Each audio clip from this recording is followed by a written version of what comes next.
Shalom Bapak Ibu, puji Tuhan, tetap kuat dan kita sudah seharusnya kuat di dalam Tuhan karena dibutuhkan lebih daripada sekedar orang-orang beragama Kristen. Karena itu kita ingin masuk minggu-minggu ini bagaimana kita belajar untuk mengikuti proses membangun dasar yang kuat. Karena tanpa dasar yang kuat kita tidak akan pernah mampu menghadapi angin banjir yang Alkitab nubuatkan, yang Yesus katakan bahwa api akan datang. Dan justru api itu bermula dari rumah Tuhan, pengujian. Dan Petrus berkata, jangan heran akan nyala api siksaan yang akan datang kepadamu. Dan ini terjadi lebih dulu di rumah Tuhan untuk memurnikan. Sama ketika situasi yang sama terjadi dalam hidup Ayub. Dalam pasal-pasal terakhir dia berkata, kalau dulu dari kata orang saja aku tahu Tuhan, cerita Tuhan, mengenal Tuhan, tapi sekarang mataku sendiri melihat secara langsung, memahami Tuhan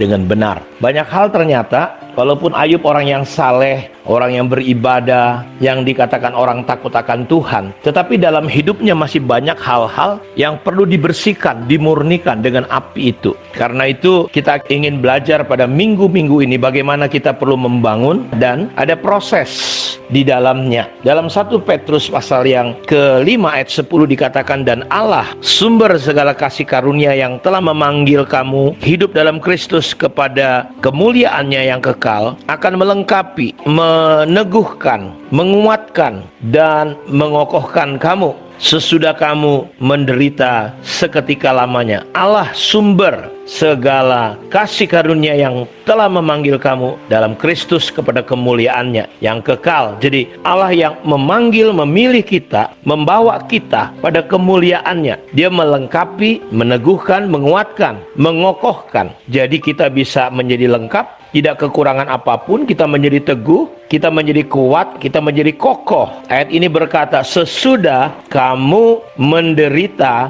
seketika lamanya. Ada sebuah proses untuk kita menjadi kokoh, lengkap, kuat, teguh. Prosesnya bernama setelah kita mengalami, melewati sebuah waktu, sebuah fase. Dan fase itu bernama sesudah kamu menderita seketika lamanya. Ada waktu, ada fase, ada saat. Dan ayat ini berkata, namanya penderitaan. Memang jalan Tuhan adalah jalan yang sempit, sukar, sulit. Tidak terlalu banyak orang menyukai. Jalan menuju kematian itu lebar, jalan tol. Tetapi jalan kehidupan, jalan-jalan Tuhan, proses untuk menjadi kuat itu, ada sebuah proses yang harus kita lewati di dalamnya. Karena itu, terkadang banyak orang Kristen berpikir bahwa kekristenan yang kuat adalah hasil doa atau penumpangan tangan. Saya tidak menentang yang namanya doa. Saya tidak menentang yang namanya penumpangan tangan. Tetapi terkadang orang telah mengganti yang namanya proses dengan yang namanya doa dan tumpang tangan. Seolah-olah begitu tumpang tangan, selesai masalahnya. Tiba kita jadi kuat. Makanya banyak orang kecewa karena dia nggak mengalami pemahaman yang benar tentang kebenaran bahwa untuk menjadi kuat, kita nggak bisa hanya melewati sebuah tumpang tangan selesai masalah,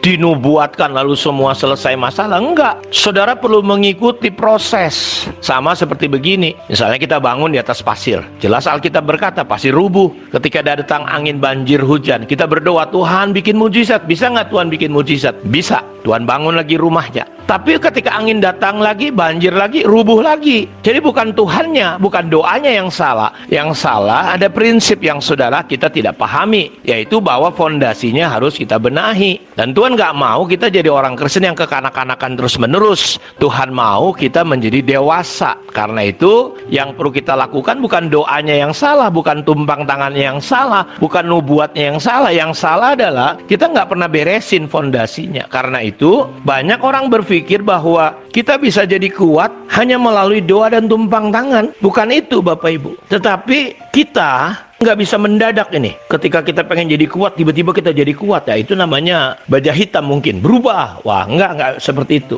Jadi tidak ada proses yang instan untuk menjadi kuat. Tetapi kita Bapak Ibu perlu mengalami perubahan paradigma. Karena untuk menjadi kuat kita perlu dibangun. Kita harus lewati proses sebagai orang percaya. Bagaimana kita menjadi kuat, tidak sakit hati. Karena kuatnya itu bukan hanya sekedar kebaktian, tapi ini cerita tentang karakter. Tidak mudah pahit, tidak mudah memberontak. Semua hal menunjukkan ya hal-hal itu bahwa kalau kita masih Korintus, ada pecah, ada ini. Itu menunjukkan bahwa kita nggak kuat. Kita duniawi, kita masih lemah. Karena itu pandangan inilah yang seringkali menyesatkan ketika kita berpikir bahwa hanya dengan doa selesai semuanya. Karakter nggak bisa terjadi hanya dengan doa dan tumpang tangan dan nubuatan. Tetapi karakter kita bertumbuh melalui sebuah proses. Karena itu menjadi ketika kita salah paham dengan prinsip ini, kita akhirnya menjadi malas. Tidak memiliki kesetiaan, ketekunan, spirit orang yang mau berjuang. Ya, mereka berdoa tapi nggak pernah ada tindakan dalam hidupnya. Mereka lupa ada bagian yang harus mereka kerjakan atau kita kerjakan. Mereka jadi enggan ya dengan yang namanya proses masa pembentukan. Mereka menganggap dan berpikir bahwa kekristenan itu seperti kayak sulap. Mungkin karena banyak nonton sulap mungkin ya. Instan, karena banyak makan Indomie mungkin. Nggak salah makan Indomie. Tapi jangan pernah berpikir kekristenan itu instan. Jadi semuanya kita pikir seperti berlangsung seperti yang mereka ingin dan mau. Segala sesuatu diukur dari hasil, bukan proses. Apakah proses? Saya mendefinisikannya adalah sebuah pergumulan, sebuah perjuangan, sebuah ketekunan, kesetiaan. Ya, jadi ada dalam waktu di mana kita harus menunggu sebelum sampai pada apa yang Tuhan inginkan.